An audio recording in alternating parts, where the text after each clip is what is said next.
Welcome back. This is voice of BSB Surendra. ఈరోజు చూశారు కదండి తమ్నేలు. ఏంటంటే స్నేహ రెడ్డి అని ఒక ఆవిడ మోస్ట్లీ ఏంటంటే ఒక 5 or 6 months అనుకుంటా, అంతే అయి ఉంటుంది. 5 or 6 months నుంచి పరిచయం ఆ అమ్మాయి. ఏంటంటే ఎలా పరిచయం అంటే, నాకు ఈ యూట్యూబ్ ఛానల్ అది పెట్టాను కదండి, ఈ సబ్స్క్రైబర్స్ అట్లాంటిది అంతగా ఏం రీచ్ అవ్వట్లేదు అని చెప్పేసి అందరికీ ఫార్వర్డ్ చేస్తున్నాను అనమాట. నా యొక్క యూట్యూబ్ సంబంధించినటువంటి ఛానల్ లింక్ అనేటువంటి షేర్ చేస్తున్నాను అందరికి.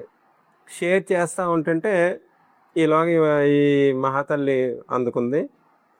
నాకు అంతగా రీచ్ అంటే ఏం రావట్లేదు, కాబట్టి మీరు నా ఛానల్ని సబ్స్క్రైబ్ చేసుకొని నా వీడియోస్ని మీరు చూస్తే ఒక కౌంట్ రేట్ అనేటువంటిది, లేకపోతే సబ్స్క్రిప్షన్ రేట్ అనేటువంటిది పెరుగుతుంది అని చెప్పేసి చెప్పాను అనమాట. దానికి పర్లేదు, బాగానే అందుకుంది విషయం. అందుకొని సరే బాబు నేను చేస్తాను, కాకపోతే ఏంటంటే మీరు నాకు సాయం చేయాలని. వై నాట్ చేసి పెడతానమ్మా, ఏంటో చెప్పండి అన్నాను. అంటే ఏం లేదండి, నేను ఈ అనాథలు, మళ్ళీ తర్వాత ఏ దిక్కు ముక్కు లేనటువంటి వాళ్ళు ఉంటారు కదండి, వాళ్ళని నేను వాళ్ళకి ఎంతో కొంత ధన సహాయం, మనీ అనేటువంటిది నేను సహాయం చేస్తుంటాను. మనీ వాళ్ళకి ఇస్తూ ఉంటాను అనమాట. అంటే నేను ఒకరి దగ్గర కలెక్ట్ చేసుకుని ఆ కలెక్ట్ చేసుకునేటువంటి అమౌంట్ని నేను వాళ్ళకి ఇస్తూ ఉంటానని చెప్పేసి చెప్పిందనమాట. తర్వాత టెలిగ్రామ్లో తన డీపీ చూశాను, అంటే టెలిగ్రామ్లోనే టచ్ అయింది అమ్మాయి. అయితే సరే అని చెప్పేసి, సరే అండి నేను పంపిస్తాను, కాకపోతే ఏంటంటే ఇప్పుడు దేనికైనా కానీ ఒక డబ్బులు పంపించాలన్నా, లేకపోతే ఒక ప్రామిస్ మనం అట్లాంటిది ఏదైనా చేయాలన్నా కానీ ఫస్ట్ మనం ఏంటంటే వాళ్ళు ఎవరో ఏంటనేటువంటిది మనకు తెలియాలి. తెలియకుండా ఏం చేస్తాం, చేయలేం కదా. అయితే చెప్పాను అనమాట, అమ్మ ఇది నా నెంబరు, దీనికి నాకు ఒకసారి కాల్ చేయండి. నేను మీరు మాట్లాడితే మీ మాటలు విని నేను క్లారిఫై అయిన తర్వాత మీరు క్లారిఫై అయిన తర్వాత నేను డెఫినెట్లీ మీరు ఎంతైతే అడుగుతున్నారో దానికి తగ్గట్టుగా, నా స్తోమతకు తగ్గట్టుగా నేను మీకు సాయం చేస్తానని చెప్పేసి చెప్పాను. బట్ మెసేజెస్లో అయితే కనెక్ట్ అయ్యేది కానీ కాల్స్ చేయమంటే మాత్రం చేసేది కాదు. ఇదేంటి, నలుగురికి సాయం అందించేటువంటి చేతులు అయ్యాయి, అట్లాంటిది నాకు కాల్ చేస్తే ఏమవుతుంది? నేను ఆల్రెడీ ఇప్పుడు ఈ మధ్యన యూట్యూబ్ పెట్టడం వల్ల పబ్లిక్ ఫిగర్ అయిపోయాను ఆల్రెడీ. అంటే నా అంతటి నేను అనుకుంటున్నానులేండి. మరి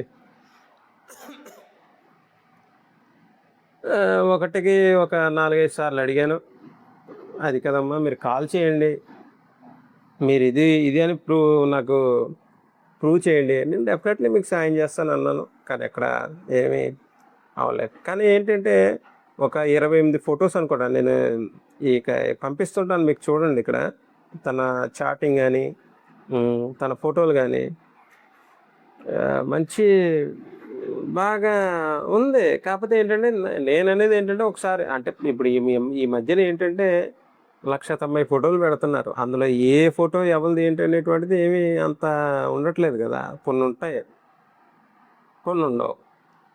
ఇక్కడ ఈ అకౌంట్లో మాత్రం 28 ఫోటోలు, 28 ఫొటోస్ మంచి నీట్గా పెట్టిందనమాట. ఒకరికి సాయం చేస్తున్నట్టు, ఒకళ్ళు ఇంకోటి చేస్తున్నట్టుగా, తన చేతుల మించి సాయం వెళ్తున్నట్టు, వాళ్ళు తీసుకుని చిరునవ్వులు నవ్వుతున్నట్టు 28 ఫొటోస్ ఉన్నాయి, బాగున్నాయి.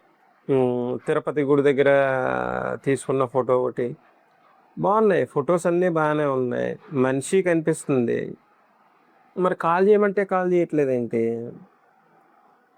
నేను చెప్పానమ్మా, అమ్మ ఇంక ఇదే లాస్ట్ అండ్ ఫైనల్, మీరు నాకు కాల్ చేయండి, నేను మీకు ఖచ్చితంగా నిన్న అమౌంట్ పంపిస్తాను, లేదంటే మాత్రం ఇంకా దయచేసి ఇంక వదిలేండి దీని గురించి అని చెప్పేసి అన్నాను.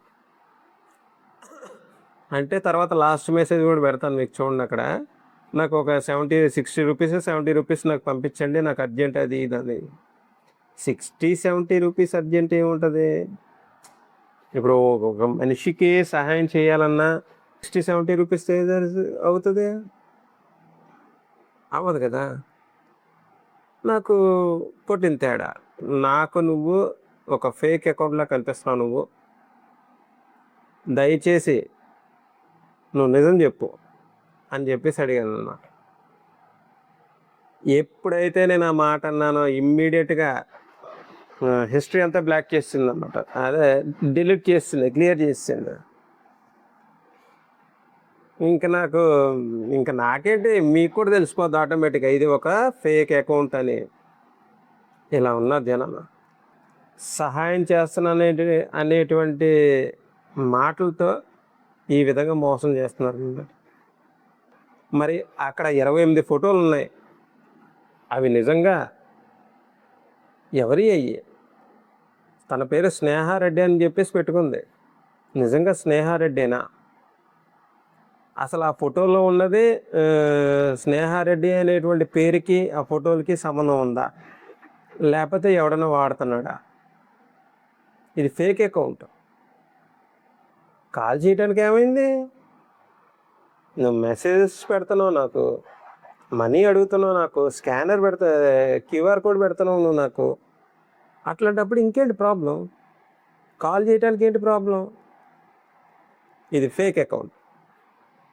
నేను ఆల్రెడీ ఒక ఆవిడ ఫ్రెండ్ని అడిగాను, ఏమండి ఇది అండి పరిస్థితి అంటే, లేదండి అది 100% ఫేక్, మీరు చాలా జాగ్రత్తగా ఉండాలి. మళ్ళీ ఏంటి, టెలిగ్రామ్లో మీ ఓన్గా ఫోటోలు పెట్టడం కానీ మీ ఫోన్ నెంబర్ పెట్టడం కానీ మోస్ట్లీ డేంజరస్ అని చెప్పేసి చెప్పారు ఆవిడ. ఈ ఇక్కడికి వెళ్తుందన్నమాట ఇది. డబ్బుల కోసం నేను పేదలకు సాయం చేస్తున్నాను అనేటువంటి అక్కడ వరకు కూడా వెళ్ళిపోయింది అనమాట. ఈ విధంగా ఉంది కాబట్టి చూసేటువంటి వాళ్ళు ఏది కూడా నమ్మటానికి వీల్లేదు. ఖచ్చితంగా వాళ్ళెవరు, వాళ్ళు ఏంటి అవన్నీ తెలుసుకున్న తర్వాతే మీరు డబ్బులు వేయటానికి ప్రయత్నం చేయండి. ఇంకోండి, ఈ బాబు బాగోట్లేదు, కిడ్నీ లేదా ఆపరేషన్ చేయించాలని కొంతమంది, మా ఊడు బాగోలేదని దండాలు పెట్టేసి కొంతమంది, ఇలా రకరకాలుగా మాట్లాడుతున్నారు. కానీ అది ఎంతవరకు నిజం, ఎంతవరకు కరెక్ట్? ఇప్పుడు ఈ అకౌంటే స్నేహారెడ్డి అకౌంట్ ఉంది, ఈ ఫోన్ ఇప్పటికీ నేను 1-4-5 సార్లు చెప్తున్నాను, కాల్ చేయడానికి ఏంటి ప్రాబ్లం నీకు? కొన్ని నాన్న ఈ వేరే పర్సన్, నేను ఆల్రెడీ పబ్లిక్గా బయటపడిపోతున్నాను. నేను, నా పేరు సురేంద్ర, నా యూట్యూబ్ ఛానల్ పేరు వాయిస్ ఆఫ్ బిఎస్పి. క్లియర్గా చెప్పుకుంటున్నానే. కాబట్టి దయచేసి ఈ వీడియో చూసే ప్రతి ఒక్కరు గమనించండి, ఫేక్ అకౌంట్స్ చాలా ఉన్నాయి. ఇంకా మహా మోసగాళ్ళు ఇంకా చాలామంది ఉన్నారు. కాబట్టి ఏంటంటే నాకు జరిగిన మోసం ఇక్కడ వరకు జరిగింది కాబట్టి నేను ఇది చెప్తున్నాను. స్నేహారెడ్డి అనేటువంటి టెలిగ్రామ్లో ఉండేటువంటి ఒక అకౌంట్ ఏంటంటే జనాల దగ్గరికి వెళ్ళి నేను అనాథలకి లేకపోతే ఏ దిక్కుముక్కు లేని వాళ్ళకి సాయం చేస్తున్నారని చెప్పేసి క్యూఆర్ కోడ్ పంపించి డబ్బులు పంపించమని చెప్పేసి అడుగుతుంది ఈవిడనాలా లేకపోతే వాడనాలా, ఎవడేడు ఈ అకౌంట్ పెట్టినోడు? చాలా జాగ్రత్తగా ఉండాలి, ఓకేనా? ఈ అకౌంట్ గురించి మీకు ఏమైనా తెలుసుంటే ప్లీజ్ కింద కామెంట్ సెక్షన్లో పంపించండి, మనం దాని గురించి మళ్ళీ తర్వాత మాట్లాడదాం, ఓకేనా? Thank you for watching. Please like and subscribe my YouTube channel voice of BSP. Okay, bye.